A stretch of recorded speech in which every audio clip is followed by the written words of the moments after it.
رسول اللہ صلی اللہ علیہ وآلہ وسلم نے ارشاد فرمایا کہ ماہ رمضان میں گھر والوں کے خرچ میں کشادگی کرو، کیونکہ ماہ رمضان میں خرچ کرنا اللہ تبارک و تعالیٰ کی راہ میں خرچ کرنے کی طرح ہے۔ یعنی جو بندہ ماہ رمضان میں اپنے گھر والوں پر خرچ کرتا ہے وہ ایسے ہی ہے کہ جیسے اللہ تبارک و تعالیٰ کی راہ میں خرچ کرتا ہے، وہ راہ جہاد میں خرچ کرتا ہے، وہ راہ فی سبیل اللہ میں خرچ کرتا ہے۔ اور حضرت عمر فاروق رضی اللہ تعالیٰ عنہ فرمایا کرتے تھے کہ اس مہینے کو خوش آمدید کہ جو ہمیں پاک کرنے والا ہے، اور آپ فرمایا کرتے تھے پورا رمضان خیر ہی خیر یعنی بھلائی ہی بھلائی ہے، وہ دن کا روزہ ہو یا رات کا قیام ہو۔ اور آپ فرمایا کرتے تھے اس مہینے میں خرچ کرنا جہاد میں خرچ کرنے کا درجہ رکھتا ہے، یعنی جو بندہ اس مہینے میں خرچ کرتا ہے وہ ایسے ہی ہے کہ جیسے اللہ تبارک و تعالیٰ کی راہ میں بندہ جہاد کے لیے نکلا ہو اور اپنا مال و دولت لگا رہا ہو۔ اسی طرح اس ماہ رمضان میں جو بندہ خرچ کرتا ہے اس کو وہی ثواب ملتا ہے جیسے وہ جہاد میں خرچ کرتا ہو۔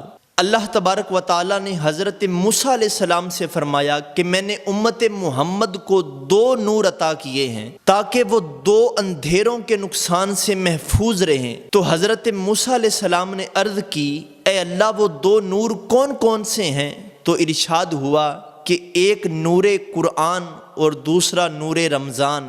تو حضرت موسیٰ علیہ السلام نے پھر عرض کی اے اللہ وہ 2 اندھیرے کون کون سے ہیں؟ تو اللہ تبارک و تعالیٰ نے ارشاد فرمایا کہ ایک قبر کا اندھیرا اور دوسرا قیامت کا اندھیرا۔ اور آقا کریم علیہ الصلوۃ والسلام نے ارشاد فرمایا کہ روزہ اور قرآن بندے کے لیے قیامت کے دن شفاعت کریں گے۔ روزہ عرض کرے گا اے رب کریم میں نے کھانے اور خواہشوں سے اسے دن میں روک دیا، اے اللہ میری شفاعت اس کے حق میں قبول فرما۔ اور قرآن کہے گا کہ میں نے اس کو رات میں سونے سے باز رکھا، اے اللہ میری شفاعت اس کے حق میں قبول فرما۔ تو آقا کریم علیہ الصلوۃ والسلام ارشاد فرماتے ہیں پس دونوں شفاعتیں قبول کی جائیں گی، یعنی روزے کی شفاعت بھی اللہ تبارک و تعالیٰ کی بارگاہ میں قبول ہوگی۔ روزہ کہے گا اے اللہ میں نے اس کو سارا دن کھانے پینے سے، خواہشوں سے، بری نظر سے محفوظ رکھا، اے اللہ تو میری شفاعت اس کے حق میں قبول فرما۔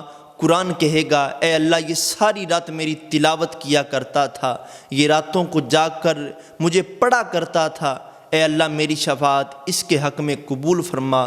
تو حضور فرماتے ہیں پس قرآن کی شفاعت بھی قبول کی جائے گی اور روزے کی شفاعت بھی قبول کی جائے گی۔ اور ناظرین جنت کے دروازے ماہ رمضان کی پہلی رات کو ہی روزے داروں کے لیے کھول دیے جاتے ہیں۔